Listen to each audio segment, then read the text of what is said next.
When we talk about basketball history and try to compare the greatest scores from different eras, it's often a difficult task due to many rule changes, differences in competition, and overall basketball evolution. In this video, we'll dissect the games of 5 of the best scorers that ever played in the NBA, explain why they were so effective, and then finally, we'll try to answer the difficult question: who's the most unguardable player ever? Michael Jordan, the ultimate scoring machine. Michael Jeffrey Jordan came to the league in 1984 and immediately got himself noticed. He was faster than everybody, supremely confident, and could stay in the air longer than anybody we have ever seen on the basketball court. Through 13 seasons with the Bulls, Jordan has averaged 31.5 points per game. Even if we had 2 seasons in the Wizards that he played with almost 40 years on his shoulders, Jordan's career PPG is 30.1, which is still the best scoring average ever. Sure, you can make the counter-argument that he had the ultimate green light, and that he would take more shots in one game than his teammates would take in 3 or 4 games. And that would be correct, as Jordan averaged 23 shot attempts per game in his career, which is half an attempt more than Wilt. Still, it would be an argument if Jordan wasn't effective, which was not the case. MJ shot over 50% from the field in the Bulls uniform, and because he drew a lot of fouls, his high free throw percentage made him even more efficient. Only 7% of his attempts were three-pointers, and despite taking a lot of tough mid-range shots, Jordan has maintained incredible efficiency even on a large volume. What is often highlighted as an important argument in favor of Jordan's scoring greatness is his performance in big games. As the pressure and the quality of the opponent grew, so did his numbers. Jordan's career is full of insane playoff stats, like those from the 1993 Finals against Phoenix, where he averaged 41 points, 8.5 assists, and 6.3 rebounds. Through the 179 playoff games he played in his career, MJ scored 33.45 points per game, 3 points more than his career average. And of course, this is also an all-time best. He was probably the best clutch performer in NBA history, as evidenced by the extremely rich collection of crucial plays in big games, of which, of course, the most famous is the shot over Byron Russell, which secured the Bulls another three-peat. MJ's ability to get past an opponent one-on-one, split a double team, attack the hoop, and carry a team when no one else could score was second to none. Even though he lacked a three-point shot for the majority of his career, his incredible post skills, dribbling prowess, and efficient shooting from the mid-range made him one of the most versatile and deadliest scorers ever. Kobe Bryant, Jordan 2.0.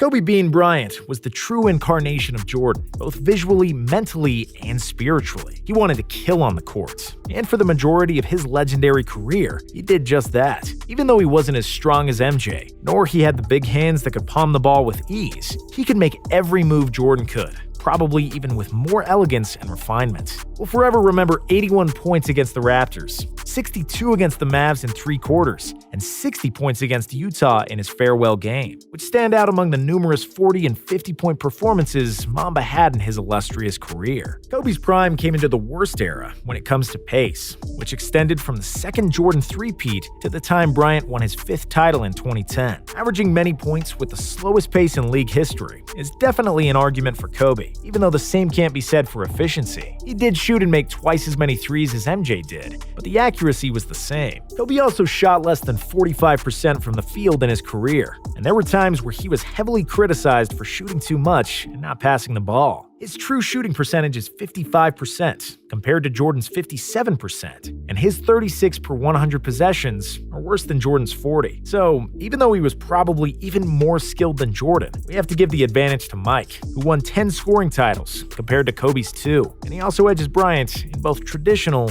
and advanced stats. Kevin Durant, a 7-foot shooting guard.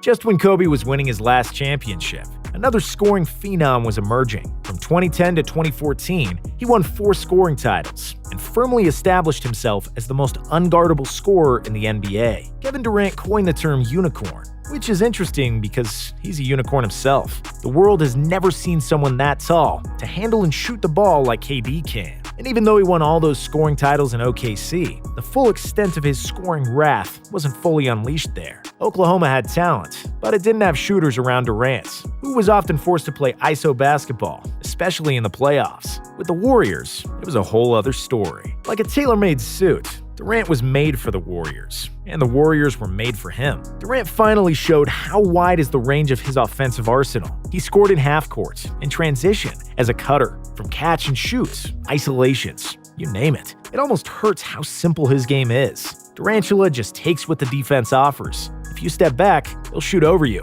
If you press him, Kevin will get past you. Michael used his 48-inch vertical to create separation, paired with great footwork. He'd bait the defender with a simple dribble move or a fake, and then shoot over him due to his superior jumping ability. Kobe didn't have the same athleticism, but he had the most skill, and he'd use every trick in the book and had endless counter moves if the defender pushed him in a tight spot. With Durant, it's much simpler. He's 6'11" and has a 7'5" wingspan. With such length, KD doesn't need some fancy dribble to get an open look, because all the looks are pretty much open for him. Durant's true shooting percentage is 62%, which is 5% better than Jordan's career numbers. Of course, KD benefited from the heavy usage of the three-pointer, which paved the way for great shooters like him to boost their efficiency. His 27 points per game is the 6th best scoring average ever, and in the playoffs, he's 4th all-time with 29 points per game. And because he's more efficient than Jordan, and because his points come so effortlessly, unlike Wilt and Kobe, I would put KD's scoring ability in the rarefied air of MJ, if not above him. James Harden, the mad scientist. In 2015, when the Curry-led Warriors won their first title, only one team shot more than 30 threes per game. In 2020, there were only 3 teams that hoisted less than 30 shots from deep. In fact, the number of three-pointers attempted grew each year since 2012, when the average number of three-point attempts was 18.4. In 2020, it was 34.1, which is almost double. The average pace has also gone up, and the average NBA team in 2020 has 10 more possessions and 7 shot attempts more when compared to 2012. The offensive success of the Warriors has set off an avalanche that is now impossible to stop. Even though they started the revolution, the Warriors are not the central figure of the three-point renaissance. It's the Houston Rockets, with the game centered about one Renaissance man, the NBA's mad scientist, Mr. James Harden. Helped and encouraged by analytics and always innovative Mike D'Antoni, James Harden became an anomaly, whose style of play is something we have never seen. Could he really be the most unguardable player ever? Although Harden is a player who plays iso ball with a huge number of shot attempts, his game can't be characterized as selfish, because he plays within Houston's offensive scheme. The number of assists confirms this. Since he got to Houston, Harden is the 4th in the league in the number of assists per game. If he senses a defense collapsing, Harden will quickly pass the ball to the roll man or to a shooter for a 3. Watching Houston play can be exhausting at times. To watch Harden dribble the ball for 15 seconds and then make a move. However, that also is by design. There are very few players who force defenses to make so many adjustments and are a real triple threat, through which the entire basketball system of one team can revolve. Houston plays like this only because James Harden is a magician with the basketball. His elite ball handling, great decision-making, mastering the art of drawing fouls, and a dangerous outside shot, his offensive arsenal is unlimited, and he's arguably the most skilled offensive player ever, together with Kobe. The beard became almost impossible to guard, and to take away his step back and channel him to the paint, defenders started defending him from behind, which is as absurd as it is a compliment to Harden's skill.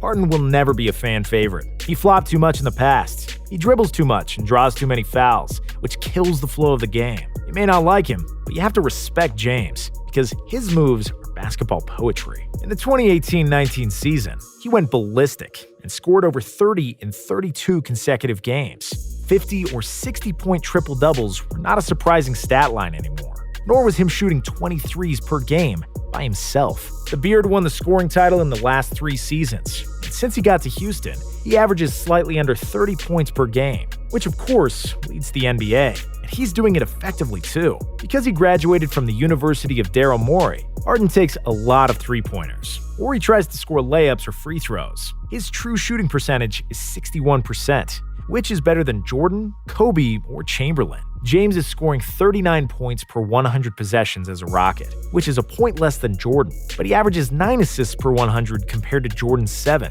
which means Harden is generating more points than MJ. Could he really be the most potent offensive player who ever played, and the most unguardable player ever? Well, the advanced statistics would say yes, but basketball is not just a bunch of numbers. Unlike Kobe, whose numbers stayed relatively the same in the playoffs, or MJ and Durant, whose numbers improved, we can't say the same about Harden. Both his totals and his efficiency drops in the playoffs. And we all know that's when it counts most. And unlike other players on this list, Harden hasn't won a ring. He didn't even make the finals as the main player in Houston. I'm a big fan of James Harden, and I appreciate the innovation he brought to the game of basketball, and I applaud the fact he plays great defense now. He is definitely a great player, and one of the best offensive players ever. But until he can replicate the numbers from the regular season and win a ring, he'll always be behind the other players on this list, and some others as well. And to answer the question from the title, the most unguardable players ever are Kevin Durant and Michael Jordan. Both the eye test and the advanced stats would say so. Let us know in the comments if you agree.